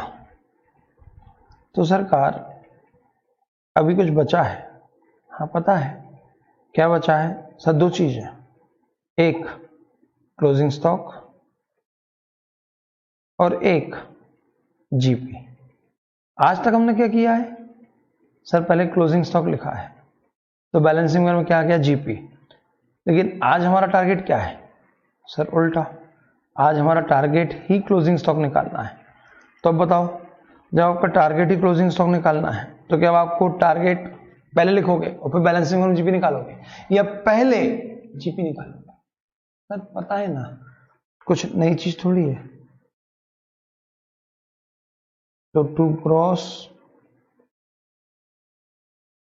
प्रॉफिट कैरी डाउन, इसका होगा नोट नंबर 6। ओके, तब इतना लिखने के बाद जो बैलेंसिंग फिगर आया वो होगा क्लोजिंग स्टॉक, और वो आएगा बैलेंसिंग फिगर में। यानी आज कुछ नया नहीं करना मेरे बहुत प्यारे बच्चों, आपको सब कुछ वो ही करना है। बस नया क्या हो गया, जो लास्ट के दो सीक्वेंस थे ट्रेडिंग अकाउंट के वो चेंज करना है। आज तक क्या कर रहे थे? पहले क्लोजिंग बाद में बैलेंस में जीपी। आज जीपी पहले लिखना है, बैलेंस में क्लोजिंग निकला है। अरे यार कहां मैं समझा रहा हूं, अकाउंटिंग फॉर इनकम्प्लीट रिकॉर्ड याद तो करो। कितने क्वेश्चन करे उसमें? कम से कम 3 क्वेश्चन करें ऐसे, जहां पे आपने ट्रेडिंग अकाउंट के बैलेंसिंग फिगर में या तो ओपनिंग स्टॉक निकाला था या क्लोजिंग निकाला था। तो डेफिनेटली वहां पे जीपी पहले लिखोगे तभी तो बैलेंस में आएगा। बस वही करना है। सर कब करें? आपने बहुत पका दिया, 1.25 घंटे हो गए पकाते पकाते। चल आज तो नहीं करेंगे। आज इतना तो समझ में आ गया कि करना क्या है। अब कैसे करना है वो तो एक अगले लेक्चर में समझाऊंगा, और हुआ तो शायद अगले लेक्चर में ही उसके क्वेश्चन भी स्टार्ट करवा दूंगा।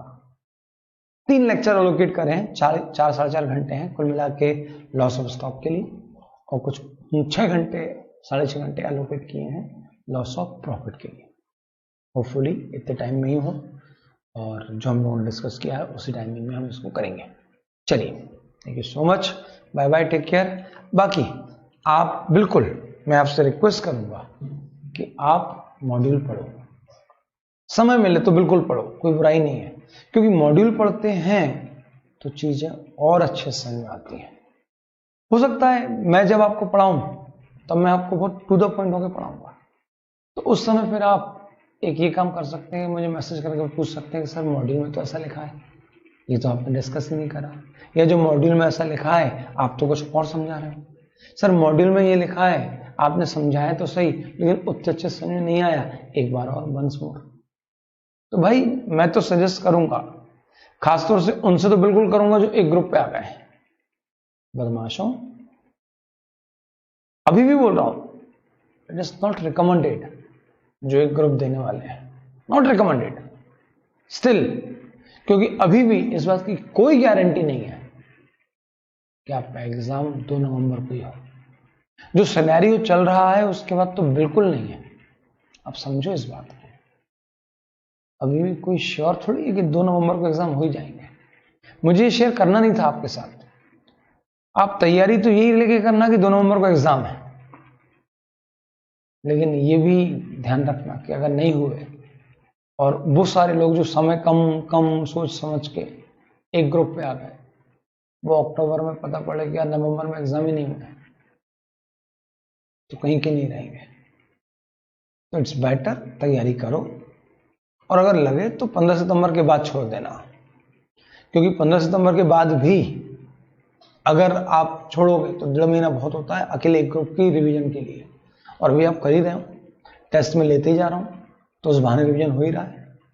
तो बाबा please be stick on both the group, अभी भी बोल रहा हूं, कोई पैनिक करने की जरूरत नहीं है, क्योंकि अभी जिसने एक ग्रुप निकाला है उसे ग्रुप 2 अकेले निकालने में बहुत तकलीफ आने वाली है, और जो दोनों ग्रुप दे रहा है उसको डेफिनेटली इसका कहीं ना कहीं बेनिफिट मिलेगा, कहीं ना कहीं बेनिफिट मिलेगा। और ये भी मान के चलना, ये मेरा गट फीलिंग बोलती है, जितना मैं समझता हूँ, जितना मैं 20 साल से इंस्टीट्यूट को देख रहा हूँ, 3.5 साल बीइंग एन स्टूडेंट और 17 साल बीइंग ए टीचर, जो मैंने ऑब्जर्व किया है, जब भी ऐसी समस्याएं आती हैं तो पेपर हमेशा अच्छे आते हैं, अच्छे मतलब ईजी आते हैं। तो आप प्लीज प्लीज टिके रहो दृढ़ विश्वास के साथ, हम हैं आपके साथ। प्रैक्टिकल का सिंपल सा अभी भी लॉजिक वही है, 450 नंबर के प्रैक्टिकल हैं, आपको इसमें 60% क्रैक करना है साहब। 450 का 60% 270 होता है, और 350 का एवरेज अगर 40% भी लाते हो, वैसे तो मैं नहीं बोल रहा हूं कि लाओगे, ज्यादा ही लाओगे, तो भी 140 होता है, तो भी आपके 410 मार्क्स होते हैं। प्लीज प्लीज प्लीज मत करो, आप आराम से कर लोगे, मैं दावे से बोल रहा हूं। आप बोलो अकाउंट्स में 60 नहीं आएंगे क्या, कैसा भी सिनेरियो, क्या कॉस्ट में 60 नहीं आएंगे क्या? सर मैं बोल रहा हूं कि 70 से कम नहीं आएंगे दोनों में। एडवांस में 60 नहीं आएंगे क्या? तो वो 7 7 14 6 20 200 नंबर तो अभी भी मैं गारंटी दे रहा हूं आपको, और मैंने बोला था कि मेरे सब्जेक्ट में 70% कम नहीं आते बॉस, 210 आएंगे सिर्फ 300 में से, तो बचे हुए 500 में से सिर्फ 40% लाना है। हमारे मालिक, मेरे भगवान, मेरे आका, कहां हेडेक पाल रहे हो?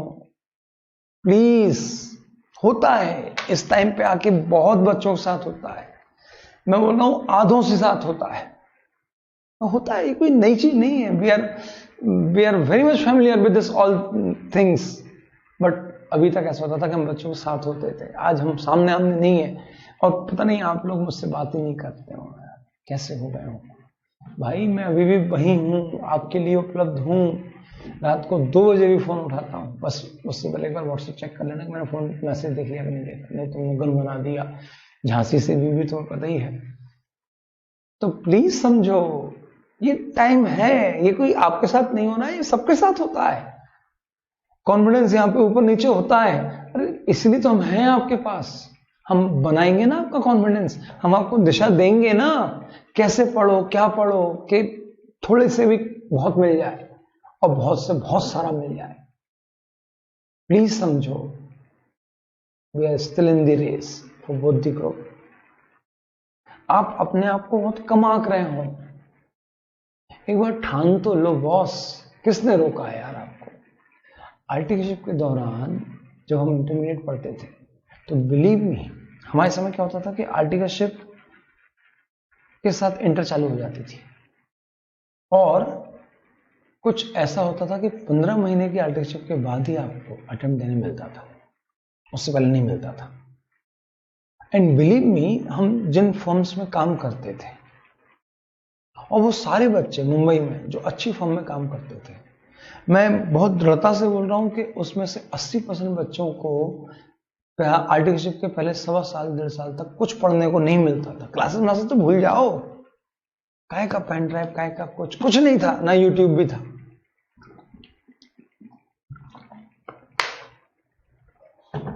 कुल मिला के 15 महीने हम करते थे सिर्फ आर्टिकलशिप, और ईमानदारी से करते थे, झक मार के 15-15 घंटे देते थे, काय के 8 घंटे। आउट स्टेशन ऑडिट पे गए तो 1-1 महीने तक पढ़े रहते थे। तो बिलीव मी, हमारी तो पढ़ाई ही कुल मिला के 3 महीने होती थी, और हम 3 महीने में निकाले हैं बॉस। और जिनको तुम एडवांस अकाउंट और अकाउंट 100 नंबर बोल रहे हो बॉस, मैंने उसके लिए मैंने 100 नंबर प्राप्त करे हैं। मतलब मुझे 100 नंबर नहीं आया, मतलब मैं बोल रहा हूं कि हमारे हॉस्टल में सिर्फ अकाउंट्स हुआ करता था 100 नंबर का, जिसके लिए आज आपको 200 मिल रहा है। वही 26 चैप्टर एक ही सब्जेक्ट में थे, अकाउंट्स। आपको पता है कॉस्ट और एफएम साथ में मिला के 40 और 60 100 होते थे। अब वही कितने हो गए? 100 + 100 200, और 40 का उसके अंदर ठीक है इको फाइनेंस आ गया, वो भी आप जानते हो, वो बोनस है आपके लिए। तो आप कहां हो बॉस? आपके पास यहां से मैं गिनूं तो अगस्त के 28, सितंबर के 30, अक्टूबर के 31 और एक दिन नवंबर का। Still you have 90 days into 24 hours, 2160 hours boss, 2160 hours। मजाक है क्या? चलो 90 दिनों में आपके 6 घंटे सोने घटा दिए। ओए 6 घंटे ज्यादा नहीं सोएगा कोई सीए का बच्चा जो इंटर कर रहा है, 540 घंटे डाल दिए। 2 घंटे लगते हैं पर्सनल नीड्स के लिए, नहाना धोना खाना निकालना। हाँ, तो 90 दिन इंटू 2 घंटे, 1440 घंटे हैं बस आपके पास। अब जो बोल रहा है मेरे पास टाइम नहीं है, मिलने मत जाना मुझे, क्या कर रहे हो? काहे के लिए बैठे हो? क्यों नहीं है टाइम? घर वाले मना कर रहे हैं? घर वाले बोल रहे हैं जाओ मजदूरी करने? नहीं ना, दे ऑल आर एक्सपेक्टिंग कि तुमसे पढ़ाई करो। तो उनसे बोलो बॉस को मुझे 15 घंटे पढ़ना है, कोई रोकेगा तुमसे? अब तुम बोल रहे हो टाइम नहीं है, टाइम नहीं है, तुम 10 घंटे पढ़ रहे हो, तो नहीं चलेगा काम बॉस, नहीं चलेगा तो नहीं चलेगा। 10 अगस्त तक आपका लॉ खत्म, 10 अगस्त तक आपका टैक्स खत्म, 15 अगस्त तक आपका कॉस्ट खत्म। बोलो कितने घंटे पढ़ोगे क्लास? 31 अगस्त तक पूरा सिलेबस खत्म, 15 अगस्त से 31 अगस्त के बीच में से आपको 6 घंटे पढ़ना है क्लास के। बाकी बाकी बाकी है ना आपके पास 24 - 8 16, 16 - 6 10 घंटे है बॉस। शेड्यूल बनाओ और मेरे से चेक कराने मत बैठना कि सर शेड्यूल देखो हमने ये बनाया है। मेरे अलग हिसाब है, आपके अलग हिसाब है। मैं रात का प्राणी हूं। इस समय कितने बज रहे हैं? 5:10 सुबह के। मैं अलग हिसाब चलता हूं, आपका अलग हिसाब है। आपको पता है कि आप काय में अच्छे हो, आपके कौन से चैप्टर अच्छे हैं, तो आप अपने लिए शेड्यूल बनाओ, टारगेट बेस्ड पढ़ाई करो। बिल्कुल स्कैनर उठा के देखो, पास पेपर उठा के देखो, करो सब, लगाओ एक दिन प्लानिंग में चलो, कोई बुराई नहीं है उसमें भी, लेकिन उस प्लानिंग को फिर बर्बाद मत करना। तो मेरे बहुत प्यारे बच्चों समझो यार, you are still in the game, you are still in the game. जो अपना कॉन्फिडेंस कम कर रहे हैं वो प्लीज समझो उनके पास अभी भी बहुत अच्छा समय है। हम इतने टाइम में तो पहली बार पढ़ के बोतल देते थे और बिंदास देते थे और निकलते भी थे, और उस समय का पासिंग परसेंटेज 3% था बॉस, अभी तो 20% है। 3 या 20, आप सोचो कितना गुना बढ़ गया, 7 गुना ज्यादा हो गया। तो वैसे में तुम्हारे पास रिसोर्स है, संसाधन है, तुम्हारी हेल्प करने के लिए हम लोग हैं, तो भी तुम अपने आप को क्यों कमतर आंक रहे हो? भैया तुम बहुत बहुमुखी प्रतिभा के धनी हो, बस फोकस अब सिर्फ पढ़ाई पे कर लो, कहीं और फोकस नहीं होना चाहिए, कहीं और फोकस जाने ही नहीं चाहिए। अब यहां से गिन के अगस्त सितंबर अक्टूबर 3 महीने लग के मेहनत कर लो बस। Still you are in the game, still you can do whatever you can, whatever you want। आप करके तो देखो, पक्का कर जाओगे। इससे ज्यादा नहीं बोलना। और इसके बाद भी अगर आपको लगता है कि नहीं कर पाओगे तो फिर आप ईमानदारी से आत्म अवलोकन कर लो, सेल्फ इंटरोगेशन कर लो कि आप सही में सीए करना चाह रहे थे। क्या आपने जब सीए ज्वाइन किया था तब आपने आज की परिस्थिति प्रिज्यूम नहीं करी थी कि आगे समस्याएं आएंगी, कोविड आएगा?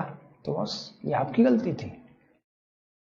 लेक्चर तो 6 घंटे मिले थे ना, बाकी के 8 घंटे आपने क्या किया? जिस दिन क्लास स्टार्ट हुई थी उस दिन से बोलना शुरू कर दिया था 14 घंटे पढ़ना है अपने को रोज। सीए की पढ़ाई एग्जाम के 3 महीने में नहीं होती।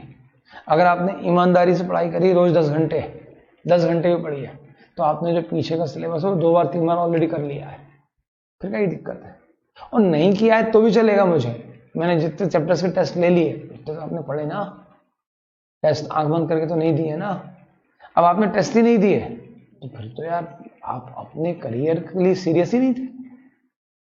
आप बोल रहे हो सर कोविड था, तो आप कौन से पीपी किट पहन के बाजार में घूम रहे थे, इलाज कर रहे थे लोगों का? घर में ही थे ना, घर वालों ने रोक लिया था क्या पढ़ने से? कि कोविड बेटा ज्यादा मत पढ़ो, कोविड हो जाएगा। तो कहाँ, कौन ने बोला? किसने मना करा था आपको? किसी ने मना किया क्या? और अभी कौन मना कर रहा है आपको? सो 5 घंटे, किसने मना किया है? 5 घंटे सो के भी बहुत आराम से काम कर सकते हो। मैं 40 साल की उम्र में 6 घंटे सोता हूँ मैक्सिमम।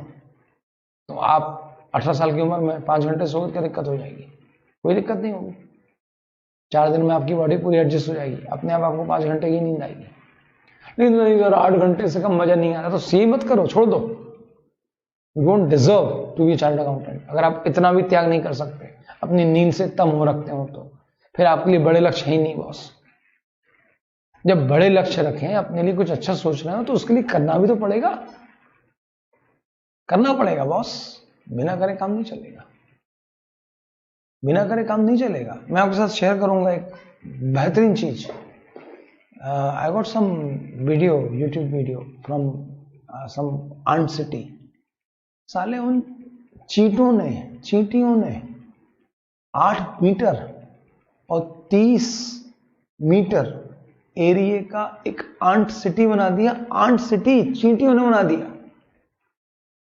तुम इंसान हो बॉस, इंसान हो, और सीए कर रहे हैं तो वैसे ही अलग हुआ दुनिया से। और तुम बोलोगे सर यार नहीं बन रहा, तो तुम करना ही नहीं चाह रहे, काहे का नहीं बन रहा? तुम्हारे सामने व्यक्ति बैठा है, कितने बार अपने एग्जाम्पल दे चुका है, कितने बार आपके सामने हजारों एग्जाम्पल मिल गए हैं। तुम अपने आप को मतलब इंसल्ट कर रहे हो boss. You are insulting yourself कि मैं नहीं कर पाऊंगा। अरे कैसे नहीं कर पाओगे? तुम चाह ही नहीं रहे कि करना है, नहीं तो कोई रोक सकता है कि तुम्हारे लिए? तो जरा पहचानो अपने आप को बॉस। तुम सब अनुमान हो। एक छलांग तो मारो, एक झटके में सीधे समुद्र पार करके लंका पहुंचोगे और लंका ढा के आओगे। Please believe in yourself and we are here for you. यार रात को 2 बजे भी हमारे पास, हम आपके पास हैं। कहां ऐसे टीचर हैं आपके पास जो आपके लिए बैठे हैं राउंड द क्लॉक? एग्जाम की रात को 4 बजे फोन लगाओगे, मैं उठाऊंगा फोन और पूरी टीम विद्युत उठाएगी, मैं गारंटी दे रहा हूं। तो क्या चाहते हो? तुम खुद अपने लिए नहीं करना चाहते, तो कैसे काम चलेगा बॉस? एक बार फिर से लग जाओ, चार्ज अप हो जाओ, कर पाओगे। आपके पास कितने आवर्स हैं? हमने डिस्कस किया ना, बहुत होते हैं। अकाउंट्स या कोई भी सब्जेक्ट आप मान के चलना। जो टीचिंग आवर्स की मैं बात कर रहा हूं, तो टीचिंग आवर्स चाहिए करीबन 165 घंटे। 165 घंटे तो आपको रिवीजन में चाहिए 80%, 132 घंटे इंटू 8, 1000 घंटे में पूरा हो जाता है सिलेबस। 1000 घंटे में आपके पास इससे ज्यादा ही है। 90 इंटू 16 घंटे 1440। कर पाओगे बॉस? कर जाओ, खेल जाओ, एक बार अच्छे से मेहनत कर जाओ और बोल दो सबसे ऊंचा छलांग इस बार मैं ही लगाऊंगा। वी आर विद यू हमेशा। आप बिल्कुल बदल मत करना, हम हैं आपके साथ।